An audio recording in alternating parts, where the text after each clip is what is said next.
ప్రస్తుతం మన దగ్గర అమీన్పూర్ బాధితులు ఉన్నారు. దాదాపుగా వారు అంటే ఎప్పుడో కొన్నటువంటి ప్లాట్లు ఇప్పుడు వేరే వాళ్ళు కబ్జా చేస్తున్నారంటూ కూడా ఈరోజు మీడియా ముందరకు వచ్చినటువంటి పరిస్థితి. సార్, మీరు ఎప్పుడు కొనడం అనేది జరిగింది? ఏంటి అసలు? అంటే దాని వెనక ఎవరు ఉన్నారు? ఎందుకు కబ్జాకి గురి కావడం అనేది జరిగింది? మీరు ఎట్లా అంటే ఏ విధంగా రియాక్ట్ అవుతున్నారు? వాళ్ళని అడిగితే వాళ్ళు ఏం చెప్తున్నారు? నా పేరు నాగేశ్వరరావు అండి. మేము ఇది 2006లో అమీన్పూర్లో హుడా ప్లాట్, అప్పట్లోనే చాలా పెద్ద హుడా ప్లాట్, బ్యాంక్లో కూడా లోన్ తీసుకుని, ఐడిబిఐ బ్యాంక్ లోన్ తీసుకుని చాలా మంది చిన్న చిన్న ఎంప్లాయీస్ అంతా అప్పట్లో కొనుక్కున్నామండి.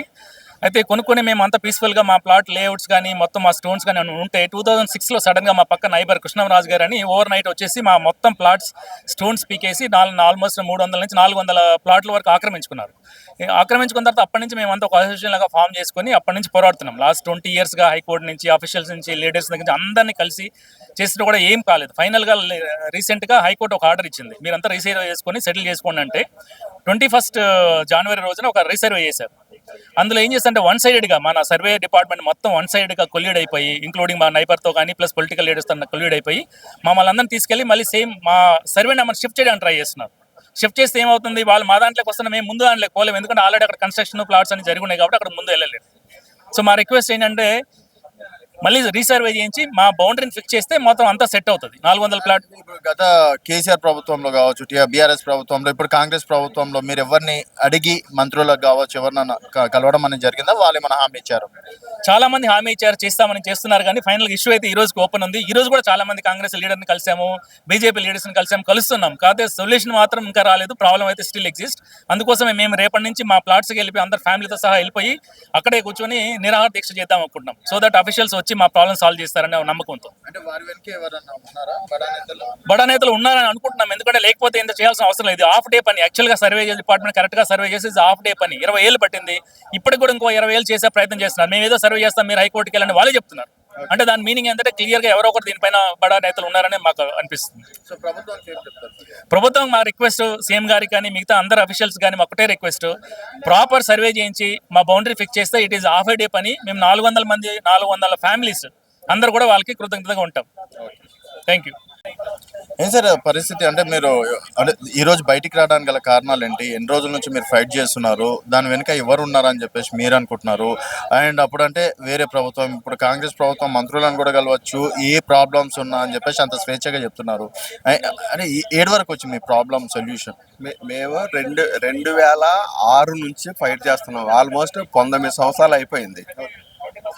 మాది ప్రాబ్లం పక్క సర్వే నెంబర్ అతను మా దానిలోకి వచ్చాడు. ఇంచుమించు మా లేఅవుట్లోకి 18 నుంచి 20 ఎకరాలు కబ్జా చేశాడు. చేసింది అది ఎందుకు చేశాడంటే కొత్త సర్వే నెంబర్లు వచ్చినాయి అని తెలిసింది. మేమే ఆల్మోస్ట్ CCLA కమిషనర్ వరకు వెళ్ళి మేము వాటిని క్యాన్సిల్ చేయించాము. క్యాన్సిల్ చేసిన తర్వాత 2018లో సర్వే చేయించాము. సర్వే చేయించినప్పుడు అది ఆ ఏరియా మొత్తం RDD లెవెల్లో సర్వే చేసి మేము అడిగేది, మేము చెప్పేది కరెక్టేనని సేమ్ మా పక్కనే మా సర్వే నెంబర్ బౌండరీలోనే ట్రై జంక్షను, బై జంక్షను, తర్వాత ఐలాపూరు, బొల్లారం, అమీన్పూర్ ట్రై జంక్షన్ ఉంటుంది.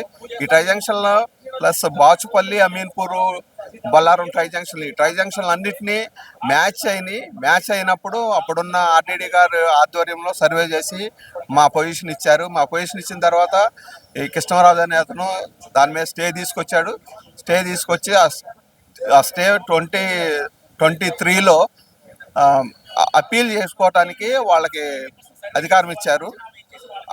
అప్పీల్ చేస్తే ఇప్పుడు సర్వేకి వచ్చి మొన్న 21వ తారీఖు యాక్చువల్గా సర్వే అప్పీల్ చేసినప్పుడు AD లెవెల్లో సర్వే జరగాల, కానీ AD సర్వేకి రాకుండా అతను మేనేజ్ అయిపోయాడు.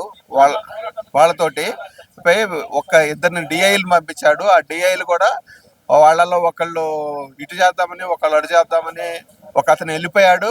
ఆ ఉన్న అతను మేము అబ్జెక్షన్ రైజ్ చేసి సర్వే ఆపండి, మీరు ఒక్కళ్ళే వచ్చారు, మీరు చేయొద్దు, కరెక్ట్ చేయట్లేదు, మీరు పర్మనెంట్ మార్కులు కన్సిడర్ చేయట్లేదు అని చెప్తే కూడా ఆగకుండా చేసేసి పంచనామా రాసి వెళ్ళాడు. కాకపోతే దానికి ఇప్పటివరకు AD సైన్ చేయలేదని తెలుస్తుంది.